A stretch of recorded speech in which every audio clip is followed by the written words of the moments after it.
6 months ago, we started the biggest transformation this channel has ever seen. Chassis swapping Christian's old Mustang into a brand new Saleen body. Since then, we've done everything. We've fully stripped the interior and powertrain from the old car, transferred the interior into the new chassis, and in the last episode, we finished by reinstalling the engine and key components to prep for that first start. Oh, shit. Okay, well, we got noise. So today, we're picking up right where we left off, and we're gonna see if this thing actually fires up.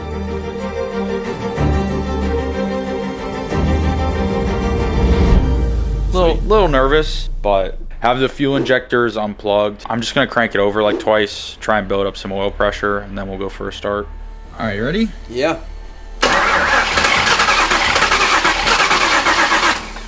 Well, it already almost wanted to start, and you have the fuel injectors unplugged. I'm gonna do one more. Yeah, sure. Do you see anything? Look at the belt drive. Does anything look like it's wobbling? No, the only thing that's moving is the tensioner, but that's normal. Okay, yeah. It's just like moving a little bit. All right. Good luck, bro. Thanks, bro. All right, you ready? Yep.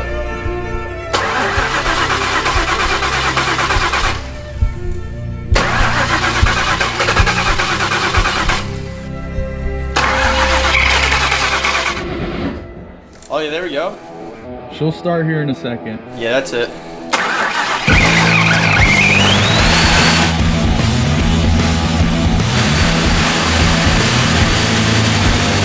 He's a little smoky.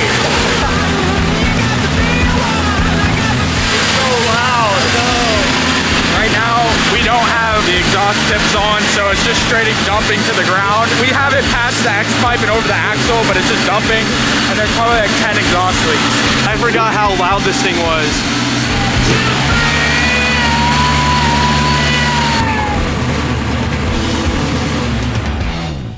We have a leak. Oh shit. From Oh yeah, we do have a leak. I'm not sure where that's coming from. Damn. That is, that's huge. Yeah, currently trying to find some sort of leak. Christian thinks it's a fuel leak. There's some leak, and it looked like gas, but I'm not entirely sure, so that's what I'm gonna try and hopefully figure out now.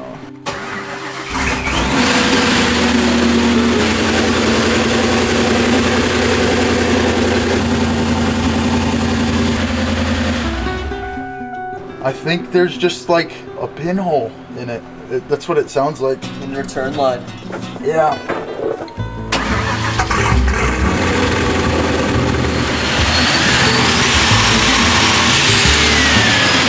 Yeah, dude, it's loud. It's like so loud. Yeah. Like the exhaust isn't even that loud. It's like the front of the car is honestly louder than the rear of the car. It's the blow-off valve. It's just like, it's stupid loud. Now we're about to smoke up the garage like my car did when we did the engine swap. Well, it's just a wee bit smoky in there. Just a little cancerous in there. W day though. That's pretty nice out too. Yeah, got a lot done today, to be honest, to get it to this point. I don't think it's gonna be on the road next weekend. I think there's just a few like things I gotta tidy up. Yeah, I actually am kind of astonished. Kind of just started up as normal. Like, I guess you can do a whole body swap and like not horrifically screw it up. I mean, That's all you took out of this. I guess you can do a body swap. It's not that bad. It's just a lot of work. Yeah, a lot of hours, like a ridiculous amount of hours. I think it's gonna turn out pretty well. I think it's gonna be worth it.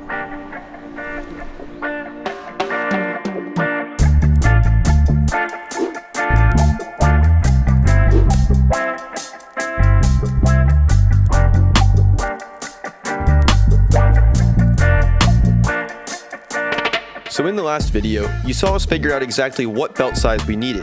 That way we could order a wider one. Well, it finally came, and we're just swapping out the old 6-rib belt for this new 8-rib one.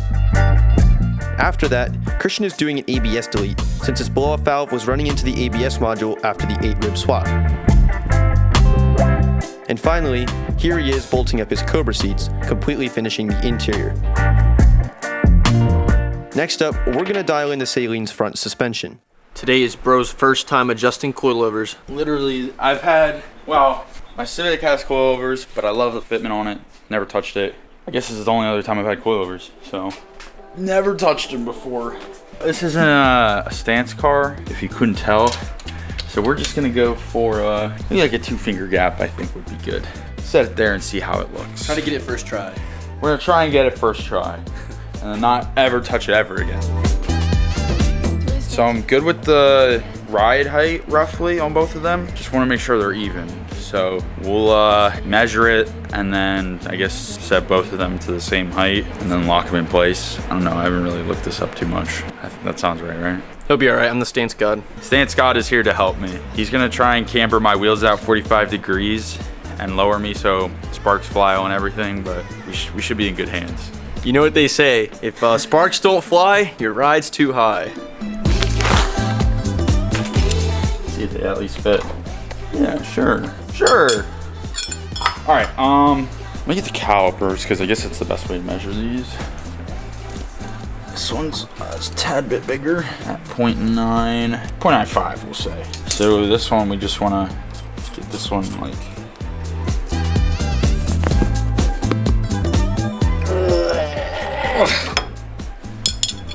Think we're good? Yeah. Double check with the caliper and you should be chilling. Yeah, she fits. Hell yeah, let's toss the wheels on and see how she looks. So dial me up now, and we don't stop now. Got a little plastic in the way here, but it's looking pretty good. I think that'll look real nice on the road. Just about to. Got a little plastic here as well, but yeah, it's perfect. The nice thing about these cars with the engine in the direct middle, you don't really have like an uneven weight distribution on both sides of the car. With the Honda K-Series, obviously the engine weighs more than the transmission and the engine sits more on the passenger side. So I'm pretty sure I have my passenger side coilover set a little bit higher than the driver side. But that's also because my coilovers, the preload determines the ride height, and the same thing with these, where like a more expensive coilover, you can adjust the ride height separately from preload. 200. Yo, what's up? How's it going? It's going well. How are you, man? Pretty good. Hell yeah. This is Matt's MR2. We're gonna have to take a look at that at some point. Yes, sir. You let me drive it earlier? It's fun. This is my first time sitting in the driver's seat of the Saleen. Now that the seat is actually mounted and bolted in. So we're about to bleed Christian's brakes. I get to be on pumping duty. Matt's on let the reservoir run dry duty. And Christian has the bottle and he's gonna work his way around. Also, another thing we're gonna have to do is fix the windows and the door cards, because the door cards are loose on both sides. We've been having window problems. Are you planning on getting a new window motor? Yeah, I'll probably do that tomorrow. New window motors. What do you think of the interior, bro? It's not bad, but nowhere near as good as a 1314. It's a poly trans mount now, so it'll feel better when it's driving. Yeah, the interior will feel better when it's driving, okay? Yeah, the interior will definitely feel better when it's driving. Get a load of this guy. Okay, so my friend sent me something for Christian's car, so we're gonna go give him to him. We're gonna see if he likes it. Hey, the Oxidos. Yes, sir. Car's about to drive, so I figured Christian could use some lights, and thankfully our friends at Oxido sent him some lights, so we're gonna toss them in, and No better time than now. yeah, right before it's about to run. What do you have right now? Some Like- OEMs. OEMs? Yeah. Yes, that'll be a big difference. Dude, I'm excited for you to toss them in. Yeah, me too. Hell yeah. Yo, okay, that's crazy. My lights didn't come with gloves, but Dude, apparently his do. I was really thinking like my hands are cooked right now, like I should clean them. But no, we got the Mickey Mouse gloves. No, this is actually crazy though. I've never seen any headlights come with little gloves before. That's actually awesome. Not only do they come with gloves, but they also offer 700% more brightness than traditional halogens, with a whopping 24,000 lumens per set. On top of that, they're built to last up to 50,000 hours, featuring a high-speed cooling fan and an IP67 waterproof rating, so they're ready for just about any weather. Twan, can you go pull the headlight? Hey, Well, they definitely work. Oh, hell yeah. It's So much better. it's a lot better. Dang. I've never been able to see in my yellow Mustang. Maybe I can see now. The crisp 6500 Kelvin color gives off that perfect white glow, and honestly, I think it pairs perfectly with the avalanche gray in the Saleen. I think The LED is going to look a lot cleaner, especially with the gray. That's one side done. We got one more side to do. So they even include these nifty little double-sided taped foam pieces. You can stick on the back of this housing and attach anywhere so you don't have any rattling. Fed it through the headlight housing hole.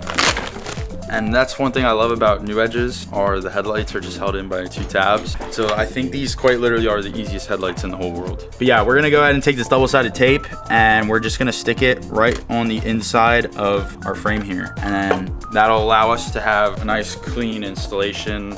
As you can see, installation is a breeze. The OEM connectors and one-to-one beam design ensure a perfect fit and an optimal beam pattern for maximum visibility. I want to give a huge shout out to Oxido for hooking us up with some headlights. So make sure you guys use code Kyle Hamlet. It'll be in the link in the description below. Get yourself some headlights and get a little discount. So, I mean, I personally run these lights on my vehicles. Hunter's running those lights. Now Christian's on them too. So we're hopping on the wave. Got to get you guys on the wave, the Oxido wave. So go down, get yourself some lights. Code Kyle Hamlet, 15% off. You know what to do. All right, no, we're chilling. There's plenty of room. We're gonna save the windows for another day, and we're gonna put these door cards on. It's fine, bro. Uh-oh. I think the this little foam bit is like low-key in the way. Somehow this was a lot easier the last time I did this. Not having fun. Bang! Shit, bro. Wait a second. Okay, so for today's purpose, these door cards are in good enough. They're gonna end up coming out, so the windows are gonna have to get properly fixed. Time to tear off this wrap, right? Yeah, Twan, are you gonna take lead in doing that? Yeah. no, he's not. Why not? Damn. Yeah, we put this wrap on quite a while ago, and now we get to remove the wrap. So haven't seen the car without this on in quite a while. But to be honest, this car was filthy when we put this wrap on. So like it is, I need to wash it tomorrow or something. But I can say I'm actually very pleased with this wrap. Like you can see it's not taking anything up. Damn. Now that's a car right there.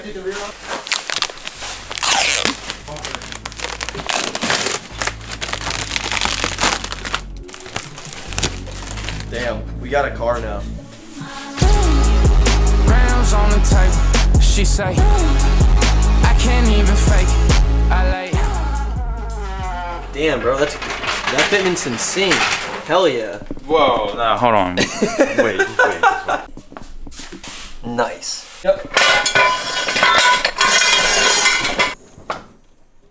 Hey, look at that. And the back's a lot better.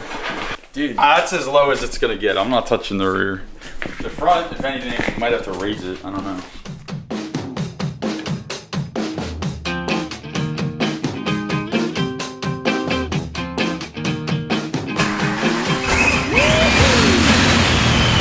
It doesn't really feel, I mean, it's going in now, but it doesn't feel all that awesome. Let's just go to sheet.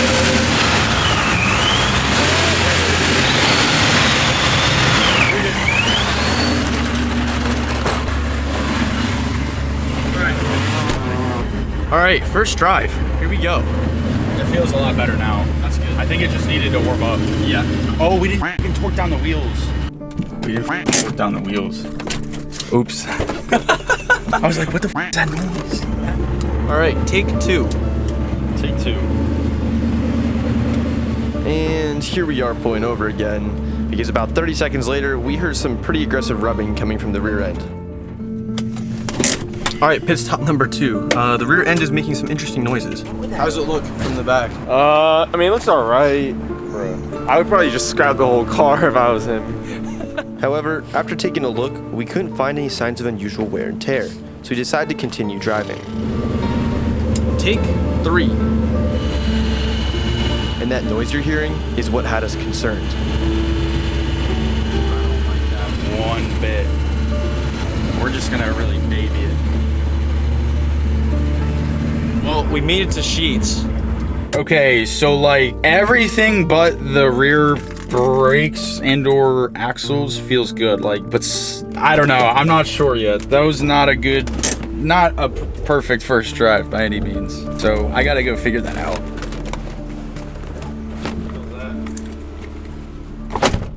Well, at least she looks good, bro. Yeah, she does look good. It looks so low. Yeah, it does look pretty low. Dummy low. First meal on the wing. I needed a refuel. It's been a long night. It's gonna be a long weekend. Yeah. It's gonna be a long next month. I gotta have this thing ready for May 2nd. May 2nd. Yes, sir.